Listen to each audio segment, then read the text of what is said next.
तो आप बताइए कि हम तो पत्रकारिता कर रहे थे, हम कहां प्रधानमंत्री से टकराने जा रहे थे। तो एक नैरेटिव बनाया गया। ये और बात है कि उनको डर लगता है कि कहीं इंटरव्यू ना मांग दे, वो भी छोड़ दिया मैंने, चलो भाई नहीं करते। आपने प्रवक्ताओं को से बहिष्कार करवाया मेरा, दुनिया की सबसे बड़ी पार्टी, मैं अकेला पत्रकार मेरा बहिष्कार करा रहे थे। हम भी याद रखेंगे। ये भारतीय जनता पार्टी के साधारण और अच्छे कार्यकर्ताओं का कितना बड़ा अपमान है ना अपमान, कि वो कार्यकर्ता भी अपने उस पार्टी के जरिए लोकतंत्र के बारे में कुछ ना कुछ सोचता होगा, लेकिन उनके प्रवक्ताओं के जो प्रमुख हैं और पार्टी प्रमुख हैं वो तय करते, रवीश कुमार के शो में मत जाना, आओगे किस मुंह से, जवाब नहीं होगा तो आप गाली देंगे, बहिष्कार करेंगे। तो आप क्या होता है कि ये बहिष्कार का एक मतलब होता है, इस पेशे में आपको इंटरव्यू नहीं देना, आपके शो में नहीं आना, तो वो आपको इररिलेवेंट और प्रासंगिक बनाते हैं। भाई आप किसी काम के तो है नहीं, आपको बिग इंटरव्यू नहीं मिलेगा, वो बिग नेता नहीं आएंगे जो मेरे नाम से उनका पसीना छूट जाता है। तो अब मैं क्या कहूं, आप बताइए। जो लोग मेरा बहिष्कार करते हैं तो मैं उनको और क्या कहूं, मैं कोई अहंकार में नहीं कह रहा हूं, पसीना छूटता होगा इसीलिए तो बहिष्कार कर रहे हैं ना, फिर और क्या कर रहे हैं वो। 2 साल हो गया, मुझे लगा कि प्रैक्टिस कर रहे हैं, चलो कोई बात नहीं, 1.5 महीने के बाद आ जाएंगे, इतना चलता है, टाइम देना चाहिए। 2 साल गुजर गए, 2 साल में भी वो मेरे शो में आने लायक उनकी प्रैक्टिस पूरी नहीं हुई, जबकि वो दुनिया की सबसे बड़ी पार्टी है और उसने कई जिलों में नए नए मुख्यालय बनाए। तो एक तरह से आपको अलग, और उन नए नए मुख्यालयों की तस्वीरें जाकर देखिए ना, क्यों नहीं देखते, कितना कुछ नया है, सिर्फ बोलना, पूछना, बात करना, यही गुनाह हो गया इनके। तो आपको अकेला कर दिया गया, आपको दोस्तों से अकेला कर दिया गया, आपको अपने सामान्य जिंदगी से अकेला कर दिया गया। ये इतना आसान नहीं था। हम किस्मत वाले लोग हैं जिनको बहुत सारे लोग मिले, सहारा देने वाले, मनोवैज्ञानिक सहारा देने वाले, हौसला देने वाले, लेकिन तब भी परेशानियों से बहुत गुजरे हैं। हम ये कहीं से भी ये धारणा आप तक नहीं पहुंचने देना चाहते कि इससे मेरी नींद हराम नहीं हुई। रात भर नींद नहीं आई, कई दिनों तक नींद नहीं आई, इस तनाव से हम गुजरे हैं। कोई भी पत्रकार जिसको ये लगे कि कल उसकी नौकरी जा सकती है, उसको अच्छा नहीं लगेगा। अब आप सोचिए कि जो बाकी लोग फ्रीलांस कर रहे हैं उनकी तकलीफ कितनी ज्यादा होगी, उन पे केस कर दिया जाए, वीडियो बना के भेज रहे हैं कि आपको काट के मार देंगे, बताइए, फोन कर रहे हैं कि आपको काट के मार देंगे, आपको सुन के कैसा लगेगा।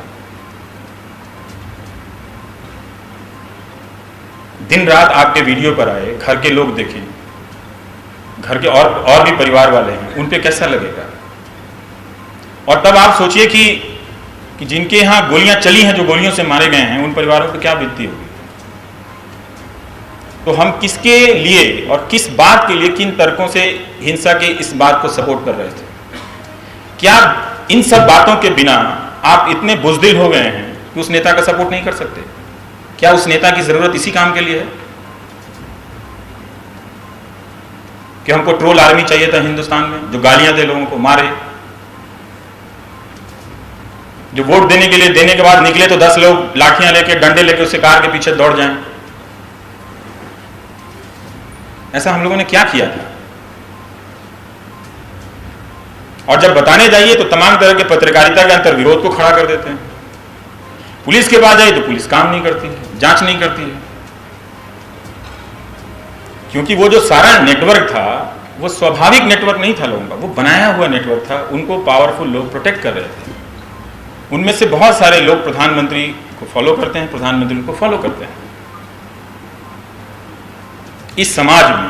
तो इस समाज को उसकी आंख में आंख मिला के बताना तो पड़ेगा ना कि 5 साल में तुम्हारी ये हालत हो गई कि देश का प्रधानमंत्री इतनी हिम्मत कर लेता है कि वो गाली देने वाले, झूठ का प्रोपेगेंडा करने वालों को फॉलो करता है। क्या आपको इसी के लिए मजबूत नेता चाहिए था? तो बहुत सारे गली मोहल्ले में ऐसे मजबूत नेता घूम रहे हैं, उन्हीं को बना देते आप। अगर इसी के लिए मजबूत नेता चाहिए था। ये हुआ क्या? 24 घंटे उस हिंदू मुस्लिम नैरेटिव से, इसमें मीडिया का भी इस्तेमाल हुआ, न्यूज चैनलों का। जो एंकर 2011-12 के साल में आंदोलनों में, उससे पहले वो भूत प्रेत पिशाच दिखा रहे थे, स्वर्ग की सीढ़ी खोज रहे थे, और 21 दिसंबर 2011 या 12 में एक तरह से वो अपनी पत्रकारिता को छोड़कर दुनिया खत्म होने की भविष्यवाणी कर रहे थे, वो अचानक अन्ना आंदोलन के एक इंटरव्यू से मिली टीआरपी के बाद वो सक्रिय हो गए। वो सवाल पूछने लगे तो अच्छा हुआ, अपने आप को रिवाइव किए, लोगों में भी विश्वसनीयता बढ़ी, और उसका एक फायदा एक पार्टी को भी हुआ सवाल पूछने से। 2014 से पहले भारतीय जनता पार्टी के सारे नेता आते थे मेरे शो में, फोन करते थे, अरे भाई साहब हफ्ते में 1 दिन मेरा लगवा देना, क्या बात करते हैं, हमको बुलाते नहीं। मैं तो अपना गली कुची में घूमने वाला, मैं भी समझ नहीं पाता था कि इनको कैसे डील करूं, इतने बड़े बड़े नेता हैं, आधे मंत्री हैं उनमें से फोन करने वालों में से, मुझे समझ में नहीं आता था। मैं कहीं निकल के आता देखता था ये फोन पे इनके नाम बस कर रहे हैं। अरे बुलाए नहीं, 15 दिन हो गया है, बुला लिया करो यार, तुम तो हमारे स्टेट के भी हो। वो लोग साइलेंस में चले गए, जो ऑफिसर बात करते थे वो साइलेंस में चले गए। आप उनके पास अपनी समस्या लेके जाइए कि भाई हमें तो प्रोटेक्शन चाहिए ना उसी गवर्नमेंट से, वो आपकी थोड़ी है, वो हमारी है। देखिए वो तो सब अच्छा है, हम आपके फैन हैं, मेरी वाइफ तो आपका प्रोग्राम देखती है, लेकिन वो आप समझते हैं इसमें कुछ करेंगे तो प्रॉब्लम हो जाएगी। मेरी माँ आपका प्रोग्राम देखती है, वो तो कभी प्राइम टाइम नहीं छोड़ती। मैंने कहा सर देखिए इतना सारा प्रॉब्लम हो रहा है, गाली देके जा रहा है, कभी ये कर रहा है, कैसे काम करें, वो देखते हैं, वो तो आप समझते हैं। फिर भी उसी तंत्र से कुछ लोग निकल कर आए जिन्होंने कहा कि नहीं हम इस बात का ध्यान रखेंगे, अच्छी बात है, लेकिन वो डर उनके भीतर भी बैठ गया। हर कोई डरा हुआ है, अरे भाई डर से आजाद करो खुद को भाई। हमने अपनी आजादी किसी के पीछे इस तरह से सौंप दी, पता ही नहीं चला, और वो न्यूज चैनलों के जरिए जनता को आइसोलेट कर दिया गया। आप अपनी समस्याओं को लेकर खड़े हैं, अब मेरे पास इस तादाद में आने लगे कि मैं लगता है कुछ दिनों में पागल हो जाऊंगा, कि मैं नहीं संभाल सकता, मैं नहीं संभाल सकता, मुझे ये लिखना पड़ता है कि मेरे पास कोई सचिवालय नहीं है। तो वो झेलना भी एक तरह से वो टॉर्चर है, क्योंकि कोई अब कर नहीं रहा है। वो हिंदू मुस्लिम एजेंडा, एक कश्मीर एजेंडा दिन रात देते रहो लोगों को, और जनता को हेल्पलेस कर दिया है मीडिया के जरिए। तो ये स्थिति है, इस स्थिति में हम लोग जी रहे हैं। आसान नहीं है कहीं जाकर बोलना, क्योंकि वो काउंट होता है और फिर उसका फिर अटैक प्लान होता है। पता नहीं वो किस किस को फॉलो करते हैं, किस किस को पीछे लगा दें, मेरे खानदान में और लोगों को निकाल ले हैं, और फिर वो मीम बना के वो चला रहे हैं। वो आजकल वो इनका भाई ये है, इनकी बहन ये है, तो सब देख रहा हूँ, सब सह रहा हूँ। ये मेरे काम का हिस्सा नहीं था, क्योंकि उनको मालूम है कि ये कुछ लोग हैं जो उनके गुलाम होने से रह गए, तो कभी ना कभी पूछ देंगे, कहीं ना कहीं बोल देंगे। अखबार में जगह नहीं मिलेगी तो यहाँ आके बोल देंगे, बिना लाग लपेट के बोल देंगे। बैलेंस नहीं करता भाई, मैं तराजू पे बेंग नहीं तोलता हूँ, छोड़ दिया वो काम जो गलत है। आप हमारे देश में 2 प्रधानमंत्री नहीं हैं, एक ही हैं, तो एक ही की बात होगी ना, दूसरा कहाँ से लाऊं बैलेंस करने के लिए? कोई और दूसरा भी है जिनसे मैं अनिल अंबानी के बारे में पूछ सकूं? आप बता दें। सुनने वाले श्रोता भी डरे हुए हैं, महिलाएं डर गई।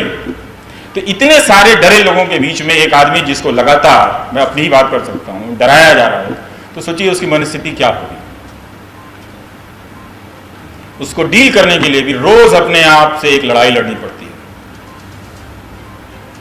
सही है कि नहीं है बात, किस हद तक हम जा सकते हैं, कहां तक जाना चाहिए? रोज हाथ कांपता है, रोज डर लगता है, जिंदा है कि नहीं है, कल क्या होगा। छुट्टियों पे जाइए तो यार दोस्ती कहते हैं तुम पैसे सेव किया करो रेनी डेज के लिए। क्यों भाई? तो पूरी जिंदगी को आपने असामान्य बना दिया है। तो इसको नोट कीजिए, बातें कम बताई हैं हमने आपको, क्योंकि मैं जानता हूं कि उस राजनीतिक संस्कृति का नेतृत्व एक ही आदमी करता है, और उनका एक जुड़वा दोस्त जो उन्हीं के साथ आया। ये आप ना कहें तो भी आप सुरक्षित नहीं हैं। ये मत समझिएगा कि ना कहने के बाद आप सुरक्षित, आपको कोई कुछ नहीं बिगाड़ेगा। जब भी जहां भी आप सवाल करेंगे, आपके साथ भी वही बर्ताव होगा जो हम लोगों के साथ हुआ है। हम लोगों के साथ जितना हमें बताने के लिए ये बर्ताव नहीं किया गया, उतना आप जनता को बताने के लिए किया गया कि अपनी औकात समझ लेना। जब हम इनकी ये हालत कर सकते हैं तो तुम्हारी क्या हालत करेंगे तुम याद रखना। तो ये इस पूरी प्रक्रिया में ट्रोलिंग से लेकर गाली देने से, या किसी की एंकरिंग छीन लेने से, या किसी का प्रोग्राम बंद करवा देने से ये मैसेज दिया जा रहा था कि अब हम मालिक आ गए हैं, अब तुम अपनी औकात में रहना, ज्यादा सवाल मत करना। लोगों ने सवाल करना छोड़ दिया, इतना छोड़ दिया कि अब कोई पूछता ही नहीं कि 90 रुपये लीटर क्यों हो गया है। तो डिजिटल इंडिया के नाम पे बुज़दिल इंडिया मत बनाइए। हम जैसे लोग बहुत महत्वपूर्ण नहीं हैं, अपनी ज़िंदगी अपने परिवार के लिए ज़रूर हैं, आज जैसे कि आप भी हैं, लेकिन इतना भी इस हिंदुस्तान को बुज़दिल मत बनाइए कि आप हत्याओं को इधर उधर के तर्कों से जस्टिफाई करने लगें, उसको सही ठहराने लगें। जो गांधी पे जो की हत्या को उचित ठहराते हुए जो कविताएं लिखी हैं, सुना तो यहाँ पढ़ के तो शर्म से डूब मरेंगे। तो ये कैसे हुआ, ये प्रक्रिया कैसे हुई? ट्रोलिंग जो है वो सिर्फ सामने वाले पे हमला करने की प्रक्रिया नहीं है, वो उसके पीछे का जो समाज है जिसकी तरफ से वो हमला कर रहा है उसको हत्यारे में बदलने में या हत्या के समर्थक में बदलने की प्रक्रिया है। और उसको धर्म, राष्ट्रवाद, ये इन सब चीजों में मिलाकर उसका कवित्व जगता है, तो जाकर वो गांधी की हत्या को उचित ठहराने वाली कविता लिखता है। तो वो गांधी की हत्या को सही ठहराने के लिए कविता उसने नहीं लिखी, उसने अपने आप को भावी हत्यारा बनाने के लिए और उसको कन्विंस करने के लिए खुद को वो कविता लिखी थी। उन सब चीजों को भी पढ़ के हम लोग डर जाते हैं, सहम जाते हैं कि ये आदमी तो कल को जो अपनी सोच में गांधी को दोबारा से मार रहा है वो आपको क्यों नहीं मारेगा? मार सकता है। तो गुजरे हैं, हमें बहुत सारी कमियां हैं, उन कमियों को लेकर आप ब्लॉग लिख सकते हैं। इसका इलाज क्या है? मतलब इसका इलाज क्या है? मतलब यही जो बोल रहा हूं, यही इलाज है। क्योंकि जिस तरह से चुप रहते हुए, सहते हुए और किसी की हत्या को सही ठहराते हुए आप हत्यारा बन रहे होते हैं, उसी तरह से उसके खिलाफ बोलते हुए आप अपनी चुप्पी, डर, कमजोरी उससे बाहर आ रहे होते हैं। यही इलाज है। नौकरी चली जाएगी, औकात पे आ जाएंगे, वो उनको पता है। लेकिन अब तो जान जाने की बारी आ रही है ना। तो आ रही है, तो बताना तो पड़ेगा, बताना पड़ेगा कि ये जान जाने की बारी, ये हिम्मत कहां से आ गई? क्या उन्हें बहुसंख्यक समाज के बारे में इतना भरोसा हो गया है कि आप एक नेता के पीछे अपने लड़कों को हत्या करने वाली भीड़ में भेज सकते हैं? मैं अपने प्रोग्राम में कहता हूं, अखलाक के लिए आपको दर्द नहीं होता है, कोई बात नहीं, उन 50 लोगों के लिए तो दर्द होना चाहिए ना, जो उस भीड़ में मारने गए थे। तो हत्यारा आपके घर में पैदा हुआ, आप चाहते हैं कि आपके घर में कोई हत्यारा पैदा हो जाए? आपका भाई, चाचा, आपका बाप, आपका बेटा, बेटी, बिल्कुल आपको हमदर्दी नहीं होनी चाहिए अखलाक की। अखलाक के बावजूद उनको भी जीतना चाहिए, आपको भी कुछ नहीं होना चाहिए। लेकिन पहलू खान, अखलाक को मारने वाली जो भीड़ थी, उस भीड़ में कौन थे? 20-50 की भीड़ रही होगी, वो अपने अपने घरों में लौट कर तो आए होंगे ना, वो रातों को जागते होंगे, उनका कितना ब्लैकमेल होगा आगे की जिंदगी में कि तुम्हें एक और हत्या करनी है। उनको तो पता है ना कि वो किसको मार के आए, भले कानून को पता नहीं, उनको पता है कि वो किसको मार के आए। तो ये सारी घटनाएं, ये सारी चीजें जो हो रही थी, हमारी तरफ से यही गवाही है। बहुत बार बोल भी चुके हैं, ज्यादा ही बोल चुके हैं।